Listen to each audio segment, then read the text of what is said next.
Amém? Às vezes, não é tão simples pregar o Evangelho. Principalmente quando é preciso ensinar algo que parece que se está ensinando exatamente por um desejo de favorecimento pessoal. Como ensinar, por exemplo, o que está escrito em 1 Timóteo 5,17? Os presbíteros que lideram bem a igreja sejam dignos de dupla honra, especialmente aqueles cujo trabalho é a pregação e o ensino, sem parecer que o obreiro está ganancioso ou interessado no dinheiro da igreja. E não, eu não estou pleiteando um aumento de salário, nada disso, ok? Tá bom? Só para você entender. Como ensinar também, Hebreus 13:17, obedeçam aos seus pastores e submetam-se à autoridade deles. Eles cuidam de vocês como quem deve prestar contas das almas de vocês. Obedeçam-lhes para que o trabalho deles seja uma alegria e não um peso, pois isso não seria proveitoso para vocês, sem parecer que o pastor deseja exercer um domínio inadequado sobre as pessoas. Como fazer uma campanha como esta na igreja sem que as pessoas pensem que estão sendo exploradas pelo líder? E o que mais a gente ouve por aí afora? Líderes fazendo tantas coisas de Deus com a motivação errada. O segredo para não sermos enganados por ninguém em qualquer lugar é obter discernimento espiritual. Deus fala em sua palavra em Tiago que há no coração de Deus muita sabedoria disponível para os seus filhos, para mim e para você. Mas é preciso pedir, é preciso buscar, ter disposição para encontrar a sabedoria escondida no coração de Deus. Você crê nisso? Eu encontrei um texto, eu nunca tinha visto esse texto na vida, e olha que eu já li a Bíblia, mas a gente não consegue decorar a Bíblia toda na cabeça. Eu tive um professor que ele tinha mais de 50% da Bíblia toda na cabeça, mas ele era um homem muito diferente da maioria de nós. Então eu encontrei um texto em Eclesiastes 7:12 que tocou o meu coração, e ele diz assim: porque a sabedoria serve de proteção, como o faz o dinheiro, mas a excelência do conhecimento é que a sabedoria dá vida ao seu possuidor. Sabedoria, discernimento. A maioria das pessoas que tem falta de sabedoria não consegue entender certas coisas que são ensinadas na igreja. Aqueles que não têm o Espírito de Deus em seu coração não entendem. E tem um texto em 1 Coríntios que fala exatamente isso. Quem não tem o Espírito não aceita as coisas que vêm do Espírito de Deus, pois lhes são loucura, e não é capaz de entendê-las, porque elas se discernem espiritualmente. A gente até cita isso várias vezes. As coisas espirituais se discernem espiritualmente. E às vezes até mesmo nós que somos crentes, cristãos, não podemos entender. E Deus mesmo fala isso também no livro de 1 Coríntios, capítulo 1, versículo 27 em diante, onde ele diz que Deus pegou as coisas loucas desse mundo para confundir as sábias, as que não são para confundir as que são, as fortes para envergonhar ou envergonharem as fracas. Não é isso? Obrigado, Geraldo. Falar sobre certas coisas na igreja parece que é dar um tiro no pé às vezes. E pode até ser mesmo. Mas eu creio que ao ensinar as verdades de Deus, a bala atravessa a nossa vida e fica alojada bem na cabeça de Satanás, paralisando assim toda a sua obra no meio da igreja, na nossa vida às vezes, porque a verdade liberta. Diga isso para a pessoa que está ao seu lado: a verdade liberta. A verdade liberta. Você crê nisso? Amém? A verdade liberta. Então abra aí sua Bíblia em 2 Samuel, capítulo 23, do versículo 1 ao 17. Esse texto está projetado aqui também. E nós vamos ler esse texto.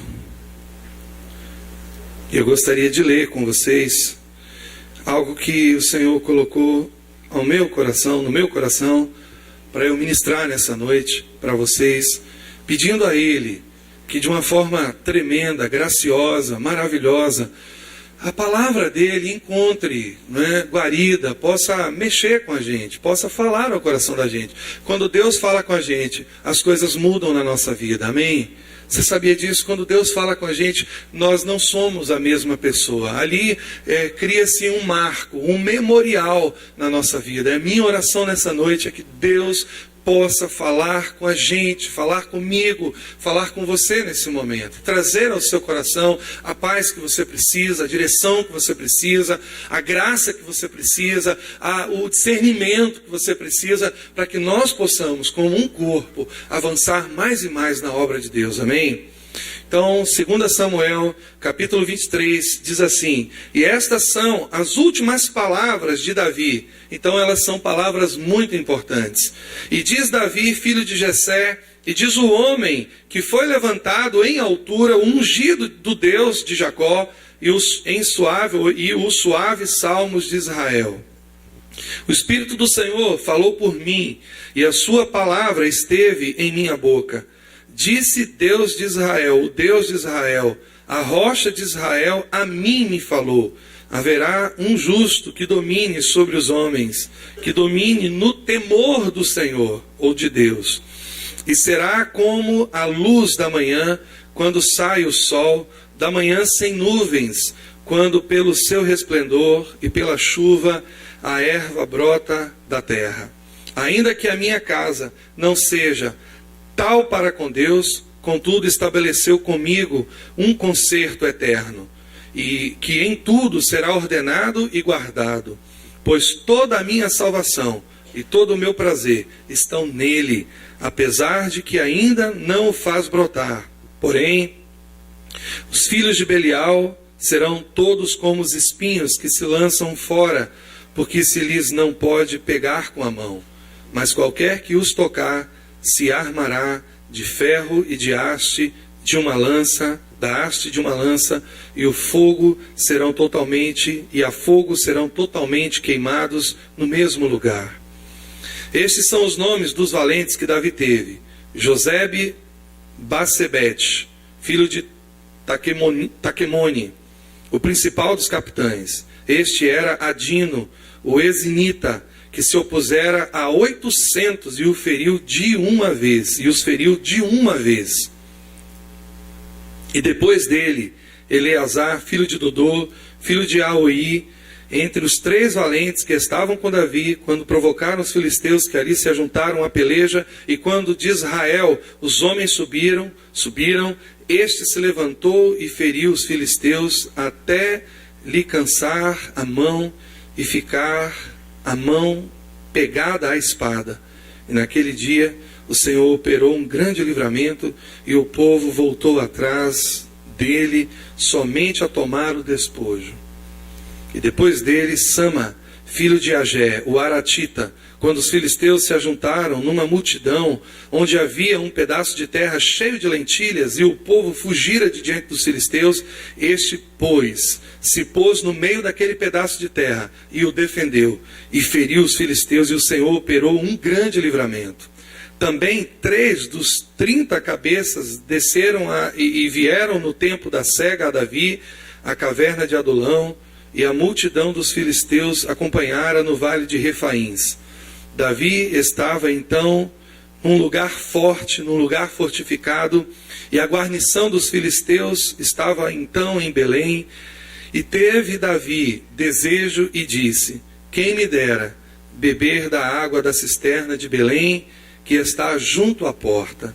Então aqueles 3 valentes romperam pelo arraial dos filisteus e tiraram água da cisterna de Belém, que está junto à porta, e a tomaram e a trouxeram a Davi. Porém ele não a quis beber, mas derramou-a perante o Senhor. E disse: guarda-me, ó Senhor, de que tal faça. Beberia eu o sangue dos homens que foram a risco de sua vida? De maneira que não a quis beber. Isso fizeram aqueles 3 valentes. Amém. Amém. No Novo Testamento, cada um de nós, em Cristo Jesus, foi escolhido por Deus. Davi se apresenta aqui, logo no início. Nós podemos dividir esse texto em 4 partes. Eu não vou trabalhar com essas 4 partes nessa noite, não se preocupe. Mas aqui, nessa primeira parte, Davi se apresenta como o escolhido de Deus. Ele fala isso muito claramente. Aquele a quem Deus exaltou, aquele ungido do Senhor, a rocha me falou. Mas hoje, eu e você somos esses escolhidos. Vós não me escolhestes a mim, mas eu vos escolhi a vós, e vos designei para que vades e deis fruto, e o vosso fruto permaneça, a fim de que tudo quanto pedirdes ao Pai em meu nome, Ele vos conceda. João 15:16. Mas também há um outro texto importantíssimo de Pedro que fala sobre isso. Mas vós sois geração eleita, o sacerdócio real, a nação santa, o povo adquirido, para que anuncieis as virtudes daquele que vos chamou das trevas para a sua maravilhosa luz. Está falando com a gente, está falando com a igreja, está falando comigo e com você. Deus nos escolheu e nos capacitou a conhecer a sua palavra e a viver a sua vontade aqui na terra. Deus fez isso, está fazendo isso nessa noite. Toda desculpa, toda justificativa e toda e qualquer razão que alguém possa ter para não se envolver com Deus e nem com a igreja, cairão por terra naquele grande e terrível dia, quando Ele dará a cada um segundo as suas obras. Eu tenho chegado a uma conclusão, e essa conclusão tem trazido, na verdade, paz ao meu coração.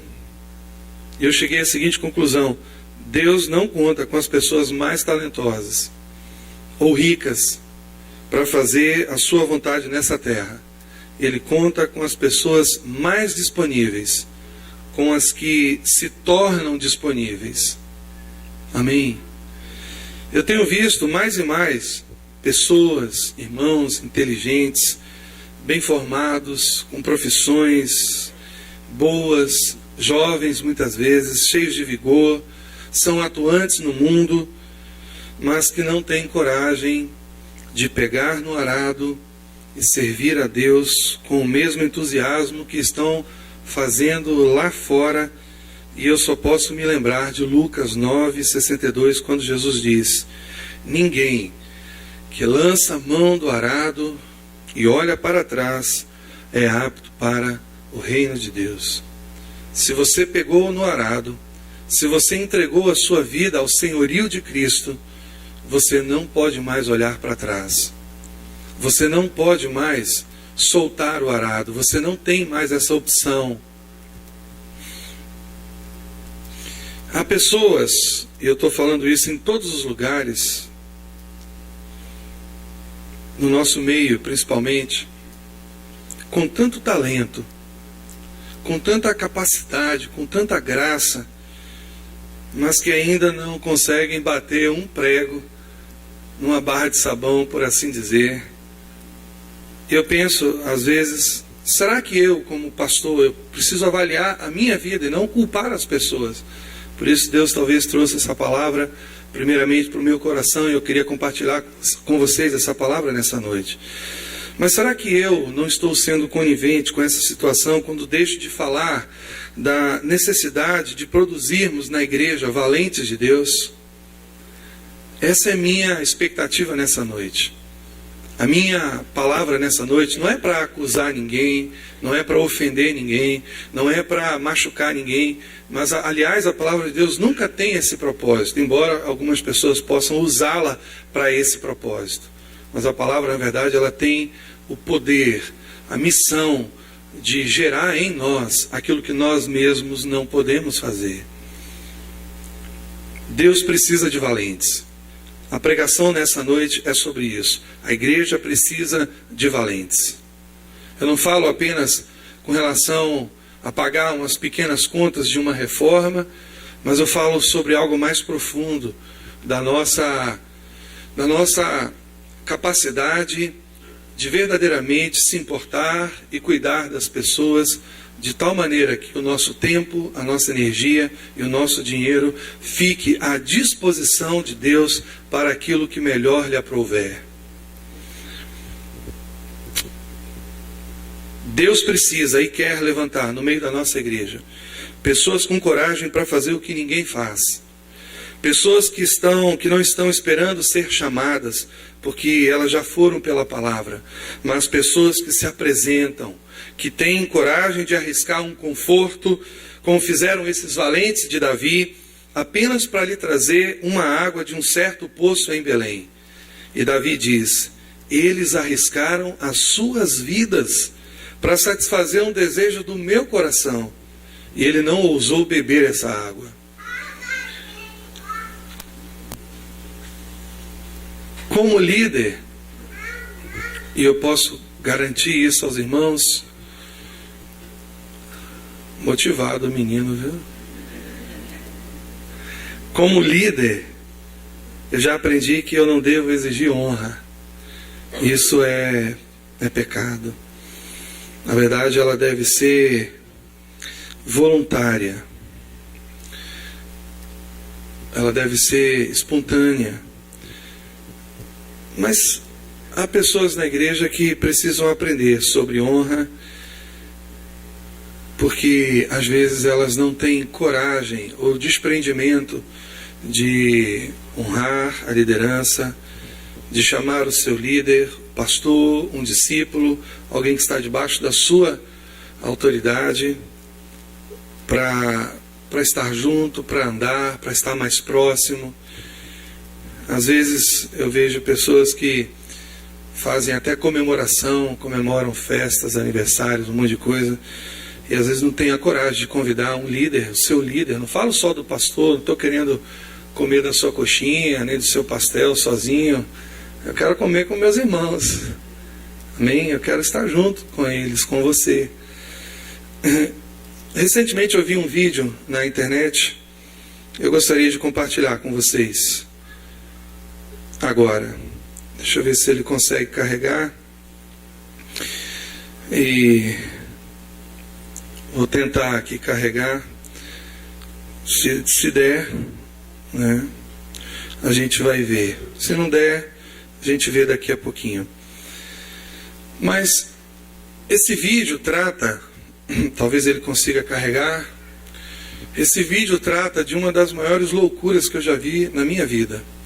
Um pastor sentado, parece que não vai, deu erro aqui, um pastor sentado, algumas pessoas ao redor dele, ministério de louvor cantando, e as pessoas trazendo dinheiro e mais dinheiro e depositando nos seus pés. Eu não sei se você já viu esse vídeo. E quando eu vi aquilo ali, aquilo me deu uma tristeza tão grande no meu coração. As pessoas depositando o dinheiro, talvez eles quisessem comunicar alguma coisa que foi feito lá em Atos, na igreja, quando eles vinham e traziam as ofertas e colocavam nos pés dos apóstolos. Mas tem uma diferença muito grande, porque os apóstolos não estavam desejando aquele dinheiro, e muito menos endemoniados. Eles não estavam nada disso. Eles estavam libertos. Aquele recurso era para o reino, não era para eles. E quando eu penso nisso, eu vi esse vídeo, me deu uma indignação, uma tristeza, que eu não quero falar o nome da igreja, nem nada disso, nós não temos esse hábito de ficar dando fogo amigo em ninguém, mas nós podemos avaliar as atitudes. Nós podemos ver as atitudes das pessoas e perceber aonde elas estão errando, para nós não errarmos também. Sabe, amados, eu não quero nada dessas coisas dos irmãos. Isso é pataquada de Satanás no meio da igreja.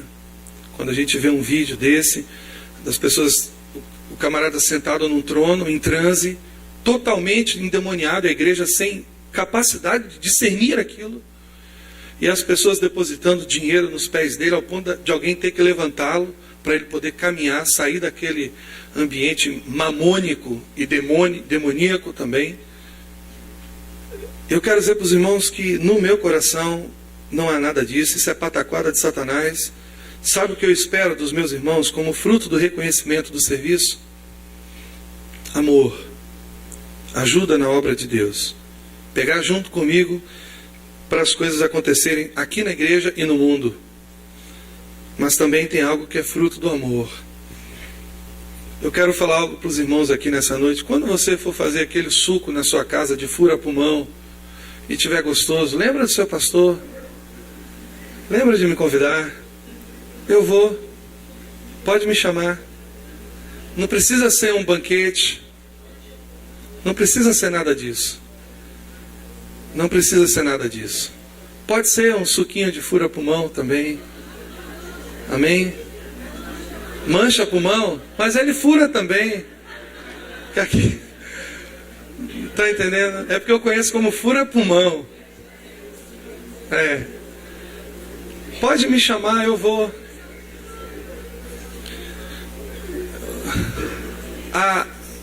O exemplo é cômico, mas a verdade está inserida nele. Pode me convidar. Convida seus líderes para estar com você. Vamos fazer dessa igreja um ambiente que ultrapasse o amor e o cuidado fora das quatro paredes. Quando for comemorar alguma coisa, eu quero te pedir em nome de Jesus, lembre-se que Deus pode multiplicar os seus recursos. Então, convide as pessoas que estão trabalhando com você, em você, estão orando por você, estão se doando por você. Faça isso. Tenha prazer em estar com seus líderes. Tenha prazer, tenha amor no seu coração em estar com eles. Deixa eu mostrar uma coisa para vocês. Eu queria abrir com vocês em Mateus. Abra aí. Mateus, capítulo 13. Essa semana eu me convidei para tomar um café lá com o Vandinho. Ele está fugindo de mim igual o diabo foge da cruz. Mas eu vou estar lá. Em nome de Jesus. Amém. Estou brincando, meu irmão. Eu sei que vai dar certo. Eu soube que é seu aniversário na terça, né? Não é não? Então tá bom. É dia... Ok. Mas se der tudo certo, nós vamos estar juntos essa semana. Amém. Mateus 13, versículo 24. Eu queria compartilhar com vocês a palavra do Senhor, que é tão poderosa, e que diz assim: propôs-lhes esta parábola, outra parábola, dizendo: o reino dos céus é semelhante a um homem que semeia boa semente no seu campo. Mas dormindo os homens, veio o seu inimigo e semeou o joio no meio do trigo e retirou-se. E quando a erva cresceu e frutificou, também apareceu o joio. E os servos do pai de família, indo ter com ele, disseram-lhe: Senhor, não semeaste tu no teu campo boa semente? Por que tem então joio? E ele lhes disse: um inimigo é quem fez isso. E os servos lhe disseram: quere, pois, que vamos arrancá-lo? Porém ele lhes disse: não, para que ao colher o joio, não arranqueis também o trigo com ele. Deixai crescer ambos juntos até a ceifa. E por ocasião da ceifa, direi aos ceifeiros: colhei primeiro o joio e atai-o em molhos para o queimar, mas o trigo ajuntai-o no meu celeiro.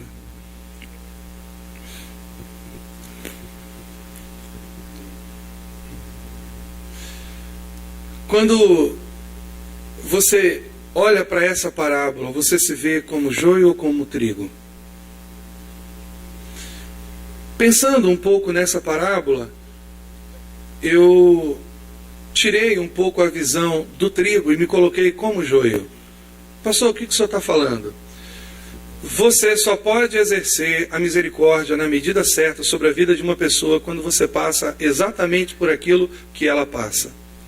Foi por isso que Jesus deixou a sua glória e se tornou homem, e se tornou também no sacrifício, na propiciação. Essa palavra significa o sacrifício perfeito que agradou a Deus. Mas ao mesmo tempo, a palavra diz que ele se tornou o nosso intercessor diante do Pai. Ele conhece as nossas necessidades. Uma coisa é Deus lá de cima ficar cobrando da gente santidade, pureza, fazer a vontade dele. Outra coisa é ele se encarnar, viver como a gente, perceber as nossas dificuldades, vencê-las todas elas, e por isso se tornar para nós o intercessor perfeito. Deus conhece as suas necessidades. Aliás, Ele conhece tanto que a palavra diz que não há tentação sobre-humana que nós não podemos suportar. Mas também, quando vem a tentação, sobrevém o escape. Por quê? Porque Deus não nos abandonou à nossa própria sorte. Ele sabe que nós temos muitas limitações. Então, quando aparecem as tentações, aparecem também as portas para nos livrar, para que nós possamos andar sempre em segurança diante de Deus. Pensando sobre isso, eu me coloquei na posição de joio. E como joio, pensando como joio, eu cheguei a algumas conclusões que eu gostaria de compartilhar com vocês nessa noite. Apenas pensando como, tentando se posicionar no reino como um joio. E o que eu queria, o que eu gostaria que acontecesse, pelo menos na minha vida, se eu for um joio. Será que a igreja não deve ter uma atitude diferente em relação a essas pessoas, em relação ao joio? Porque a nossa missão, o texto diz aqui que nós lemos, não é arrancar o joio. Até porque nós fomos joios algum dia também. Mas será que não chegou o tempo em que devemos dizer para as pessoas que não estão segurando no arado que elas podem trabalhar bem também? Será que não chegou o momento de dizermos para o joio que nesse tempo, no tempo da graça, ele pode vir a ser trigo? Você pode perguntar à pessoa que está ao seu lado, com muito amor e carinho, pode perguntar para ele: meu irmão, minha irmã, você serve em alguma área da igreja?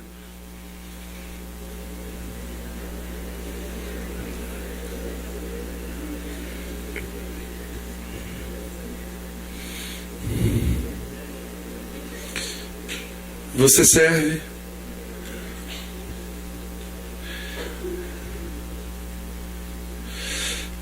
Deus colocou isso no meu coração e eu não quero jamais ofender ninguém, mas às vezes eu me sinto como Jesus, rodeados de líderes fracos, sem fé. Mas essa situação vai mudar, porque eu vejo Deus trabalhando no coração de muita gente aqui, inclusive no meu. Jesus vai explicar essa parábola do joio e do trigo um pouco mais à frente, em Mateus 13:39. E ele diz assim: o inimigo que o semeou é o diabo, e a ceifa é o fim do mundo, e os ceifeiros são os anjos.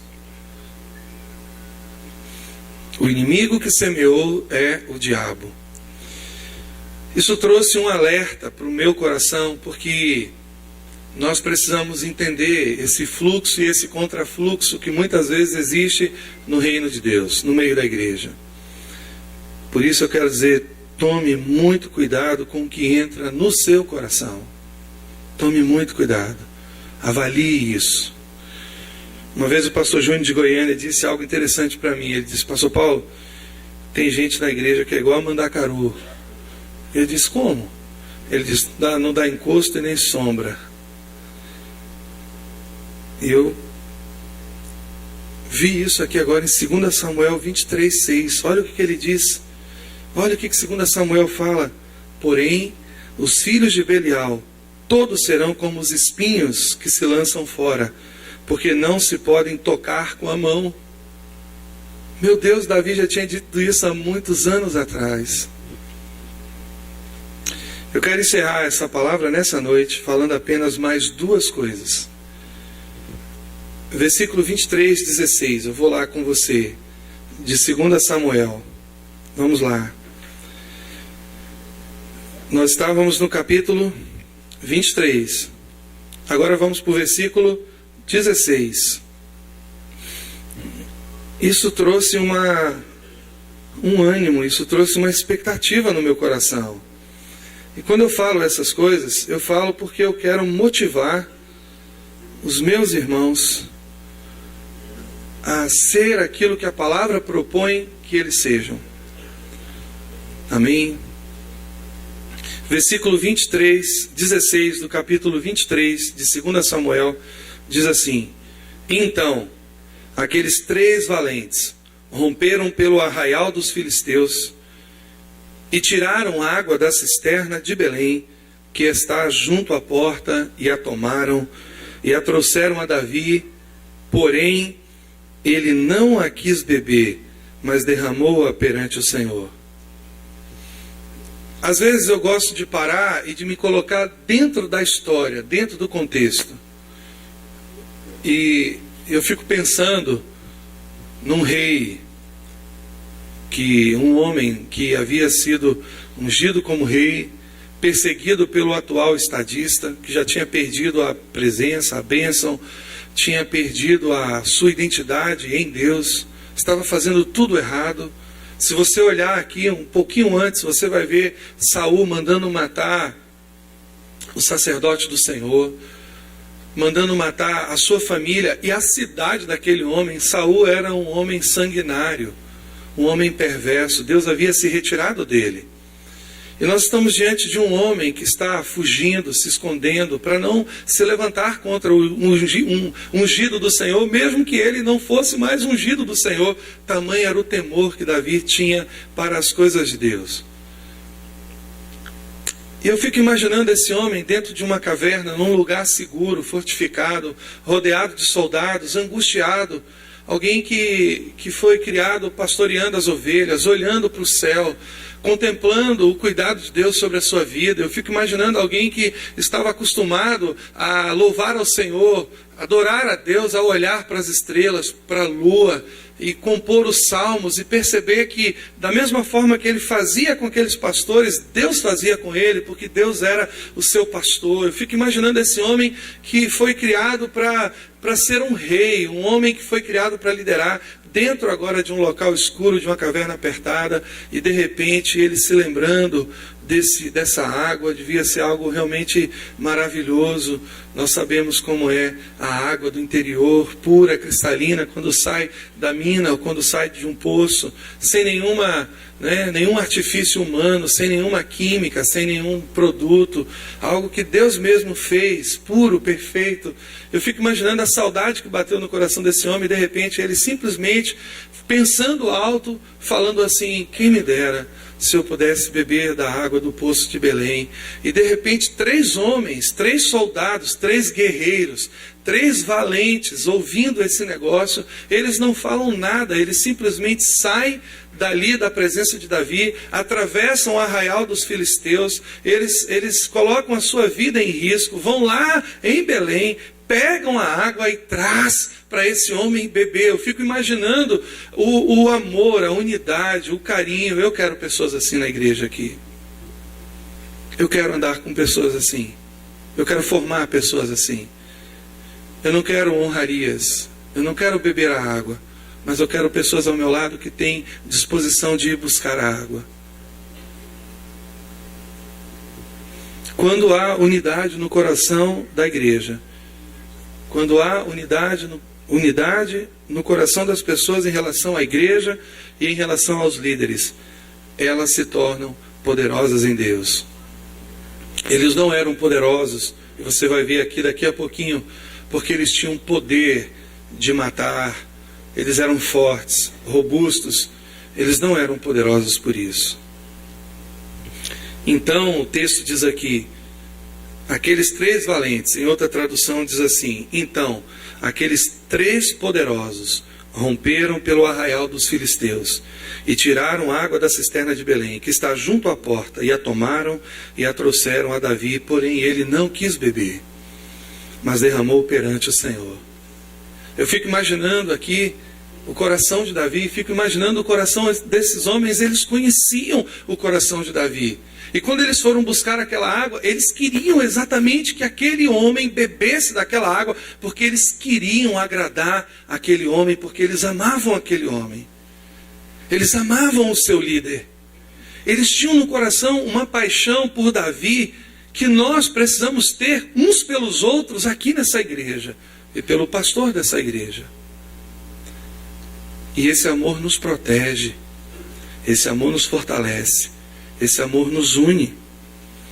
Sabe por que eu estou falando isso? Você já percebeu o que está no versículo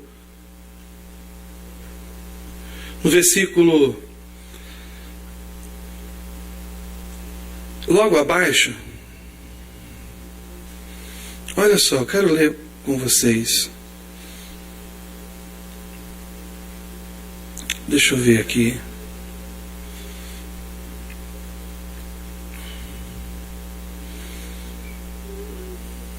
Acho que é o versículo 16, eu me perdi aqui, me perdoe. É o que eu li. Mas eu vou achar aqui.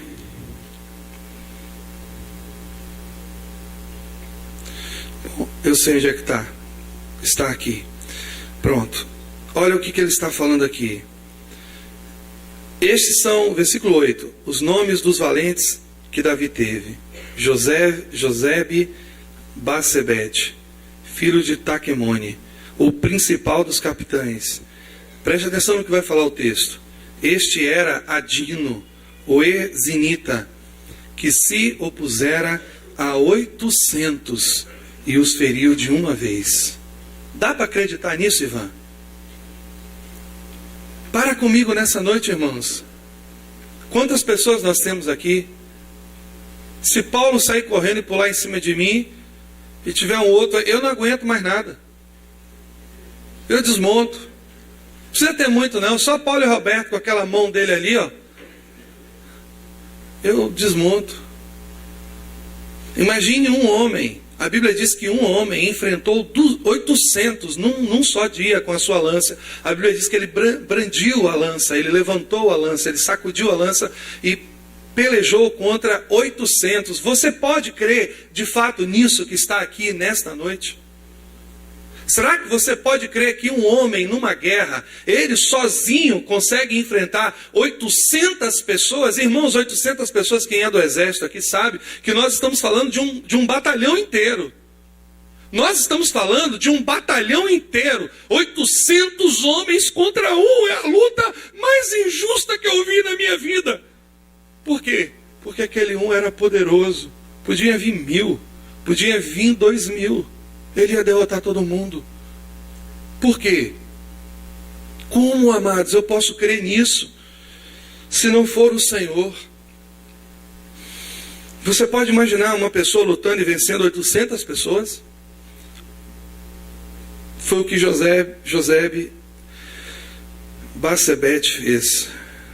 Quando colocamos no nosso coração uma visão vitoriosa, essa visão invade a nossa alma e a nossa mente, e nada pode nos parar. Nós vamos em frente, mesmo que sejam 800 problemas nos desafiando. A determinação de Josebe Basebete nos mostra o que podemos fazer quando nos colocamos unidos à liderança do Senhor. Deus quer nos unir nessa noite. Eu quero, amados, eu quero ter unidade com a minha igreja, com os meus irmãos, com os meus líderes. Eu vou confessar algo a vocês. Ontem eu fiquei um pouco triste. Eu fiquei um pouco triste. O casal conversando comigo sobre algumas coisas, algumas dificuldades, e aquilo trouxe tristeza ao meu coração, porque eu penso assim: Pai, eu tenho ensinado sobre honra, sobre cuidado, sobre amar um ao outro, uns aos outros, mas eu não quero essas coisas me favorecendo, eu quero isso favorecendo o corpo, a igreja. Nós possamos ser desprendidos uns com os outros. Eu fico triste, às vezes, quando eu vejo essas coisas não acontecendo no meio da igreja. Eu fico pensando se, como pastor, eu estou ensinando as coisas certas, certinho, o que Deus quer. Quando há unidade no coração das pessoas em relação à igreja e aos líderes, elas se tornam poderosas em Deus. Sabe por que nós vemos muitas igrejas se destruindo? Porque não tem unidade. Muitos líderes brigando com os liderados, o pastor cheio de raiva, mágoa com os seus líderes, os líderes brigando com o pastor, as ovelhas se dispersando. Sabe por que acontece isso? Porque não tem unidade.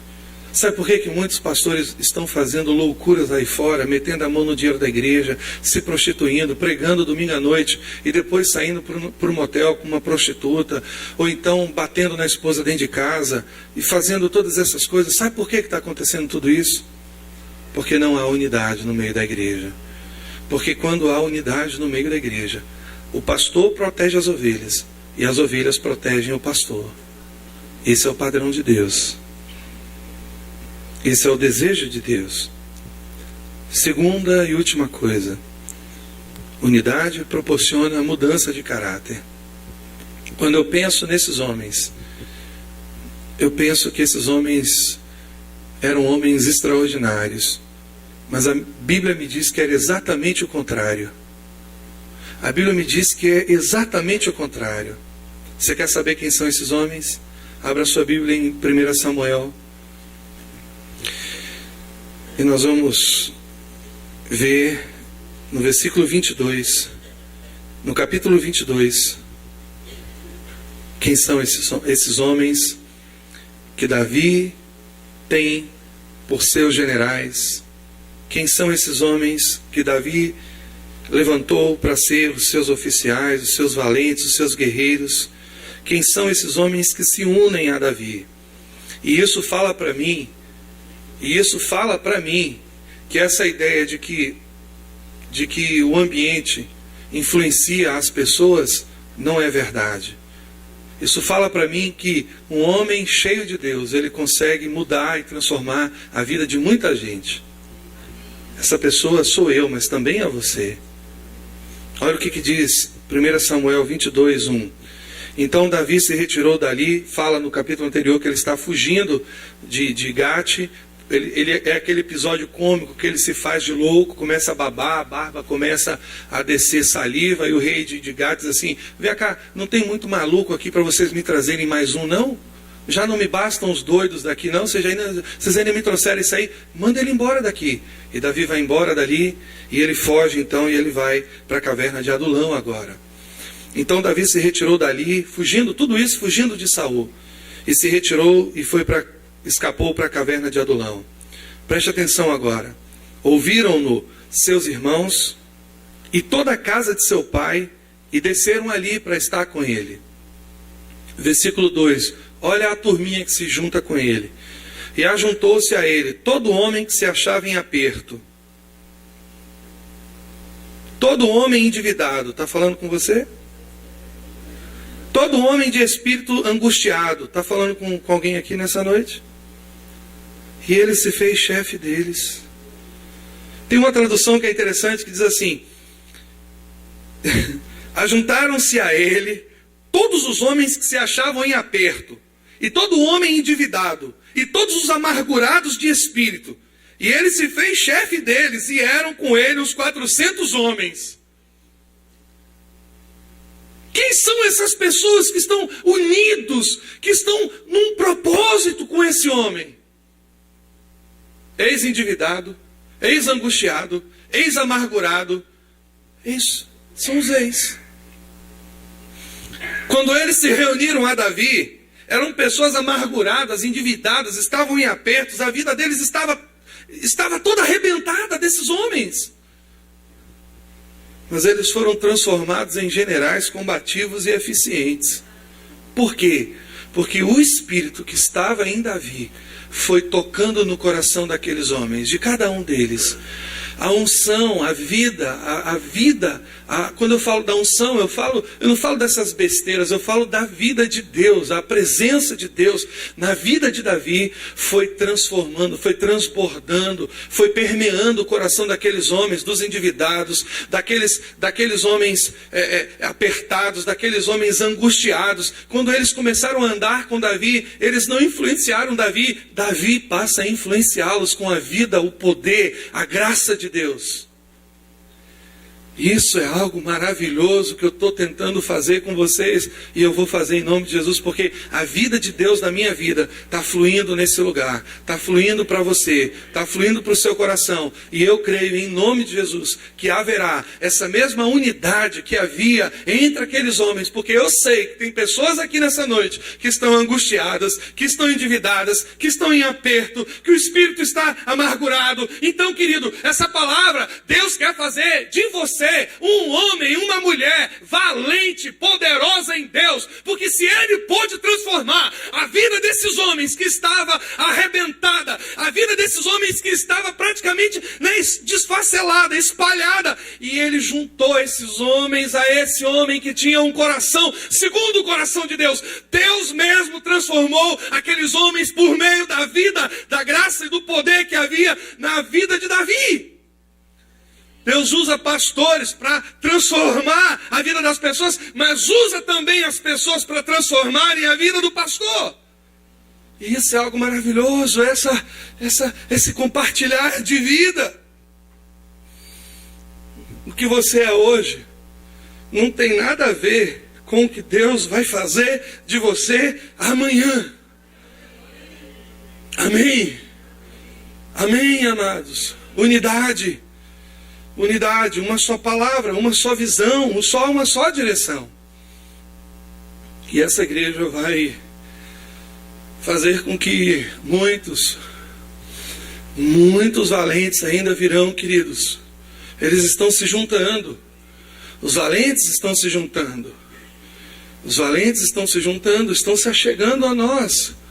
Nós estamos numa peleja. Nossa luta não é contra a carne, contra sangue, contra ninguém, amados.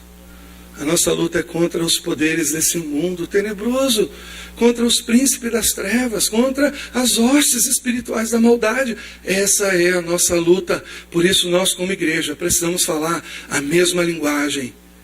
Deus levantou esses 3 homens para ir buscar, sabe lá Deus aonde, água para um homem que apenas desejou. Eu quero ser assim. Eu quero ter esse caráter, esse coração, que tem a capacidade de influenciar a vida de vocês para fazer o bem, para abençoar as pessoas. Unidade. Nós precisamos de unidade. Nós estamos vivendo um momento decisivo na vida da igreja, e esse momento vai determinar o tamanho, a dimensão de onde essa igreja vai alcançar, do que essa igreja vai fazer, das pessoas que essa igreja vai transformar. O exército está crescendo e o diabo deseja semear o joio, mas nós, nesse tempo da graça, vamos dar uma pernada no diabo, porque nós vamos trazer o joio, e nós vamos influenciar o joio, e o joio vai andar com trigo e vai ser trigo, porque a mesma graça que está sobre a nossa vida vai vir também sobre a vida dessas pessoas maravilhosas, talentosas, que têm um potencial. Eles eram joios, queridos. Eu fico imaginando. Ajuntou-se a ele todo homem que se achava em aperto. Você sabia que essa história de que os apóstolos se atraem é mentira pura? Quem se atrai? Endividado só anda com endividado, pode ver. Gente amorosa só gosta de andar com gente amorosa. Atrai gente amorosa. Gente dura atrai gente dura. É ou não é verdade? É verdade. Mentiroso. Você já viu mentiroso? Ele não gosta de andar com gente que fala a verdade. Só anda com mentiroso. Olha quem se juntou a ele. Como é que estava Davi? Falido, É ou não é verdade? Angustiado porque o rei estava perseguindo ele, querendo tirar a sua própria vida. E desgostoso, endividado. Davi estava como? Endividado. Davi estava como? Estava como esses homens. Davi foi influenciado por eles? Não. Davi os influenciou, um a um. Como Jesus fez com aqueles 12 homens, eles foram dia a dia sendo transformados e parecidos em Jesus, com Jesus. Essa igreja, toda ela, precisa conhecer o coração do seu pastor. Mais e mais. Dia a dia. Eu gostaria muito que a minha igreja conhecesse o meu coração, tivesse acesso ao meu coração, compreendesse o que está dentro do meu coração. Eu gostaria muito que a minha igreja pudesse olhar para o seu pastor e ver exatamente o que ele é, ver exatamente o que Deus vê nele, porque é isso, amados, que vai fazer da gente um exército poderoso para destruir esse príncipe desse mundo, esse rei que se afastou de Deus, chamado Satanás. A Bíblia diz isso, né? Que ele é o quê? O mundo inteiro jaz no maligno. Amados, nós temos uma grande missão. Eu não quero trabalhar sozinho. Eu não quero levar as cargas sozinho. Eu não quero aconselhar sozinho. Eu não quero libertar pessoas de demônios sozinho. Eu não quero receber as bênçãos sozinho. Eu quero estar com vocês. Como Moisés no deserto viu a glória de Deus. Como Moisés no deserto foi provido, foi abençoado. Essa é a nossa grande jornada. Mas nós temos um inimigo, nós estamos lutando contra ele. Deus quer multiplicar a nossa igreja. Mas nós precisamos sair da zona de conforto. Se você se vê como um valente, você vai conhecer o coração do seu pastor, dos seus líderes, dos seus discípulos. Essa é a nossa missão. Nós estamos numa grande peleja contra um mundo que quer entrar aqui dentro e destruir tudo. Nós estamos numa peleja contra um diabo que não brinca de ser diabo, embora muitos crentes brinquem de ser crentes. Nós estamos numa luta onde, se ele tiver uma brechinha, uma oportunidade, uma única que seja, ele entra e destrói anos de trabalho de uma igreja, de um ministério, de uma vida. O inimigo está tentando, ele está tentando acessar, mas você é um valente. Você pode não ser hoje o que Deus vê amanhã, mas você é um valente. O que vai determinar? Qual vai ser, o que será essa ponte entre o ser hoje e o que Deus quer fazer amanhã na sua vida? Unidade. Unidade, essa é a minha palavra, essa é a minha visão, unidade. Nós temos que ter uma só linguagem. Nós temos que ter uma só palavra, uma só voz. O pastor, a Bíblia diz, ele vai à frente e ele conduz o rebanho. As ovelhas vão atrás. O ministério pastoral não é ficar com um chicote ferindo as pessoas, batendo nas pessoas. Às vezes o pastor precisa ser firme, como eu fui essa semana e lancei um documento, porque eu fico indignado às vezes com certas coisas. Mas até isso há o amor de Deus ali, porque é para unir o corpo, é para abençoar o corpo. Porque nós temos que ter uma só palavra. Mas a função do pastor não é ficar com chicote batendo em ninguém, ferindo ninguém. A função do pastor é ir à frente e as ovelhas vão atrás, sendo protegidas, sendo abençoadas. Porque a proteção, a bênção, Davi diz assim: o Senhor é o meu pastor e nada me faltará. Essa capacidade que Deus dá ao pastor de conhecer as ovelhas, de suprir as necessidades espirituais das ovelhas através da vida de Deus na vida dele, através da palavra, de um aconselhamento, através de uma orientação que vai livrar muitas vezes a ovelha de um mau negócio, da morte, através de um olhar misericordioso, através de um puxão de orelha, às vezes. Toda essa graça que está na vida do pastor é para trazer proteção para a vida da igreja. E quando ele perde isso, a igreja percebe. Quando o pastor deixa de ter comunhão com Deus, quando o pastor deixa de estar conectado com Deus, ele se torna um homem carnal, ele se torna um homem interessado no dinheiro, ele se torna um homem interessado na gordura das ovelhas, mais do que no seu bem-estar. Por isso, nessa noite, essa palavra tem inflamado o meu coração. Eu vejo, amados, aqui nesse lugar, muitas e muitas pessoas chegando endividadas, pessoas chegando cheias de demônios, pessoas chegando cheias de traumas, cheias de doenças, cheias de enfermidades, mas elas vão chegar assim, mas elas não ficarão assim, porque a graça de Deus que está sobre a nossa vida, em nós, essa graça, esse poder será comunicado para elas, e essa graça libertadora, essa vida de Jesus poderosa e libertadora, vai arrebentando com toda a dívida, com todo o trauma, com toda a doença, com toda a enfermidade. Essas pessoas vão sendo transformadas em agentes, em guerreiras, em instrumentos de Deus, em discipuladores eficientes, em bons conselheiros, em pastores, em líderes de ministério, em adoradores, em pessoas envolvidas com a igreja, preocupadas com a igreja. Eu estou vivendo um novo tempo. Minha vida mudou. Desde o dia que eu me associei à comunidade da graça, meus olhos se abriram.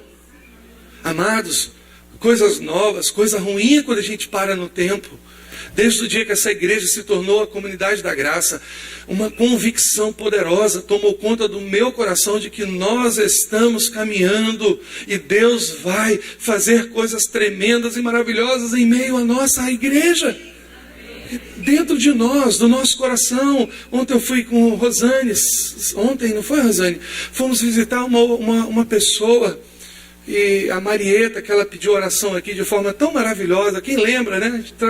Ela, pastor, eu queria que a igreja simpatizasse com a oração, com essa mulher que está com câncer raro. Eu fui lá visitar, na minha cabeça, viu, Rosane, eu nem te falei isso, eu, associando, né, o que aconteceu no passado recente na minha família, eu pensei, vou encontrar uma pessoa ali debilitada, vou encontrar uma pessoa ali que está perto da morte, está abraçada com a morte. Na certa eu vou encontrar uma pessoa lá que eu durante o caminho, pensando, conversando com Rosane, pensando, meu Deus, o que eu vou falar para aquela mulher? Dá uma palavra para o meu coração. E quando eu cheguei lá, eu vi uma pessoa que está dando pernada no diabo. Quando eu cheguei lá, eu vi uma pessoa que está... Não, pastor, eu estou bem. Pastor, as dores já foram embora. Não foi, Rosane, que a gente ouviu isso? E sabe quem é? Desse tamanhozinho aqui. Tem 1,50 m ela, Rosane? Desse tamanhozinho, maior por dentro do que por fora. Ela é. A Rosane falou comigo, pastor Paulo, quando minha mãe morreu, essa mulher me ligou e disse assim para mim, Rosane, sua mãe morreu, mas eu estou aqui. Isso é igreja. Quando eu cheguei lá, eu falei com ela, irmã Marieta, aí a gente lembrou, ela conhece Bete Arandas, foi ovelha do pastor. Aliás, o pastor Ercílio parece que batizou ela, casou, apresentou os filhos na igreja, tem uma história com a família de Bete, essa irmã maravilhosa. E quando eu cheguei lá, eu vi uma mulher, onde Deus está, trabalhando na vida dela, trabalhando no coração dela. É isso que a graça e o poder de Deus faz. Os doentes são curados, os enfermos são libertos, os oprimidos são libertos. Deus quer usar a gente. Deus quer usar você. Deus quer te dar uma palavra para você ministrar na vida de uma pessoa assim. Você é um valente. Não deixe o inimigo roubar de você aquilo que Deus te deu.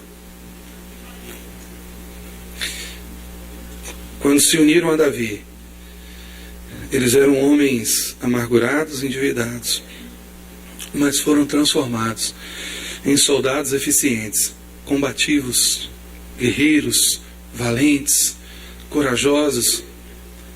A igreja precisa de pessoas assim. Por isso que a palavra fala em Timóteo 1,7: Deus não nos deu um espírito de temor, mas de poder e de amor e de moderação. Se o mundo vê essas três coisas aqui em nós, ele vai cair para dentro dessa igreja. Ele vai ser transformado. Se o mundo vê essas três coisinhas na sua vida, poder, amor e moderação, você vai ser um general poderoso. Algumas pessoas, elas têm medo do diabo. Eu já vi algumas situações de exorcismo e tal, que quando eu olho a pessoa está longe.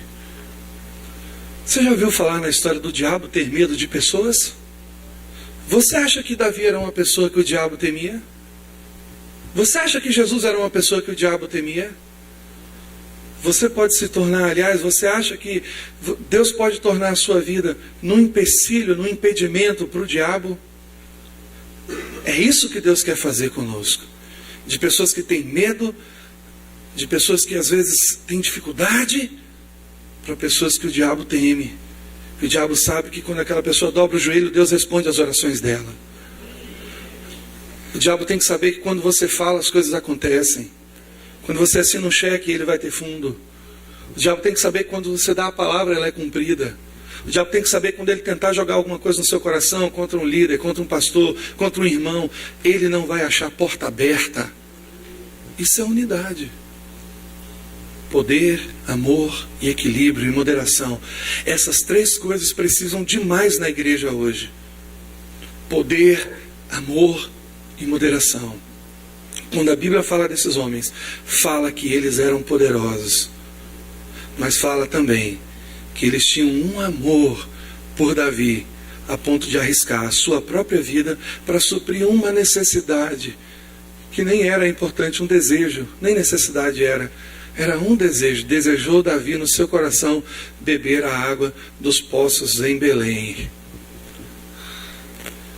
Posso te pedir uma coisa, meu irmão? Posso te pedir uma coisa? Não me deixe morrer de sede. Ainda que eu não queira beber a água. Ainda que eu a sacrifique ao Senhor, como Davi fez.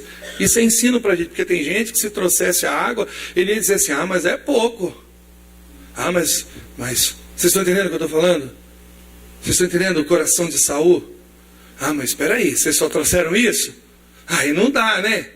Não, queridos. A gente tem que saber discernir as coisas do Senhor.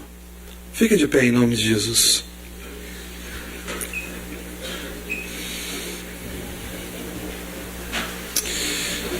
Meu Pai querido, há um peso, Senhor, no meu coração nessa noite. Mas é um peso de responsabilidade mesmo. De dia após dia entender mais o que o Senhor requer de nós.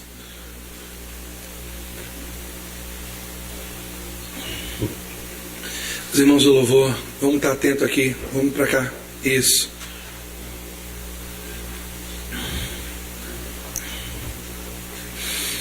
Há um peso, Senhor, no meu coração nessa noite. E esse peso passa pelo entendimento. A palavra diz que a quem muito é dado, muito é cobrado. A palavra fala que o conhecimento gera angústia.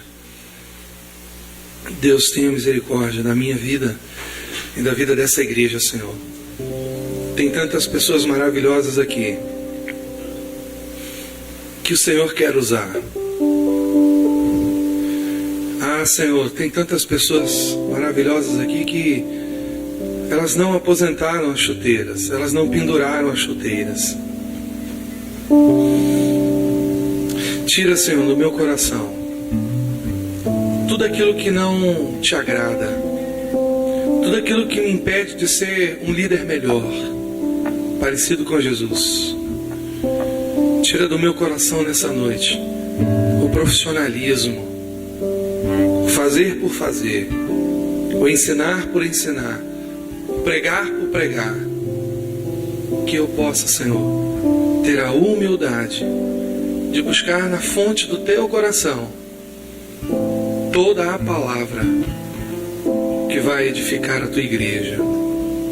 mesmo que ela me incomode, mesmo que ela não seja agradável a mim, Senhor, mesmo que isso implica colocar a minha função em risco, de ser, talvez, ó Deus, convidado a sair dessa igreja. Não permita, Senhor amado, que nunca eu perca a capacidade de discernir entre a tua voz e a minha voz. A minha oração nessa noite é que o Senhor coloque em mim, ó Deus, toda a sabedoria necessária, porque o Senhor já me deu um espírito reto. Como disse Davi, torna a dar-me a alegria da tua salvação, coloque em mim um espírito reto. Não retire de mim o teu espírito, ó Deus. Ele falando sobre isso, porque naquele tempo o espírito saía e voltava, e saía e entrava, porque ele era enviado apenas para cumprir um propósito. A Bíblia diz que o Senhor nos deu um espírito reto. A Bíblia diz que o Senhor tem nos dado sabedoria, tem nos dado entendimento. Coloca, Deus, aquilo que está no meu coração, no coração dos meus irmãos, ó Pai. Que haja uma confiança no coração dos meus irmãos em relação a mim, Senhor. Mesmo sabendo que eu não sou perfeito, mesmo sabendo que eu possa errar, mesmo sabendo que eu possa de repente trazer alguma frustração, porque eu sou gente, ó Pai. Mas que o Senhor possa colocar no coração das minhas ovelhas, cada uma delas, amor, carinho, e que eu possa retribuir isso em fidelidade, em vida reta, liderando-os com sabedoria, com amor, com graça, sem interesse, ó Pai, nos bens, na gordura, nos recursos. Se assim for, ó Pai, eu prefiro que o Senhor tire a minha vida. Essa é a minha oração nessa noite. Se eu me apaixonar mais pelos bens das minhas ovelhas do que por elas, Senhor, me leva. Tira a minha vida, Senhor. Eu não quero trazer esse desgosto aos meus irmãos. Eu não quero, Senhor. Eu quero que eles conheçam meu coração e vejam o quanto eu sou apaixonado pelo Senhor. O quanto eu desejo te agradar. Que as minhas ovelhas possam me amar, mesmo a despeito dos meus defeitos e das minhas falhas. Porque Davi tinha muito, Senhor, mas ele tinha homens que estavam ali, ao lado dele. Pai, o meu coração é teu, Senhor. Essa igreja é tua, eu não sou dono de nada, Senhor. O Senhor me colocou aqui como um líder. E como líder, Senhor, eu peço que o Senhor guie primeiramente o meu coração, antes de querer guiar qualquer pessoa, antes de querer orientar qualquer pessoa, do maior ao menor nesse lugar. Que o Senhor guie o meu coração, Senhor. Que o Senhor me oriente, que o Senhor fale profundamente em mim. Pai, eu quero te agradecer, Senhor. Quero te agradecer porque o Senhor tem me dado a oportunidade de pastorear uma igreja tão amorosa, tão maravilhosa, de pessoas que pegam junto comigo. Deus, não é fácil chegar aqui à frente e levantar uma campanha como essa e talvez ser mal interpretado. Pai, não é fácil. Eu quero colocar, Deus, a minha vida à tua disposição. Dai-me sabedoria, Pai, mais e mais.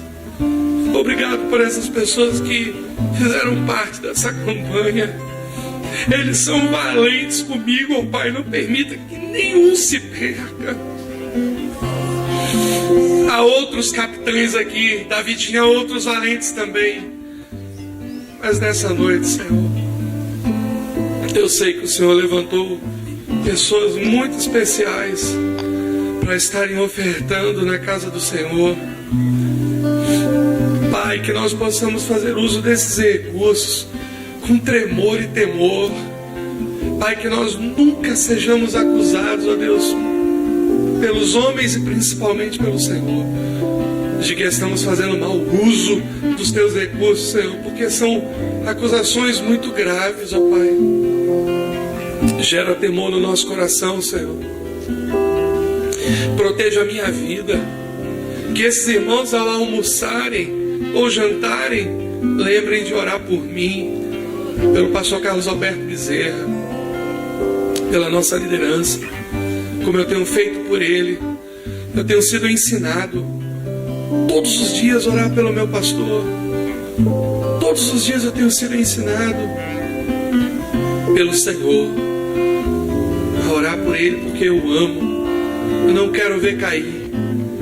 Quando nós oramos pelos nossos líderes e pedimos a Deus que eles sejam guardados, protegidos, guiados,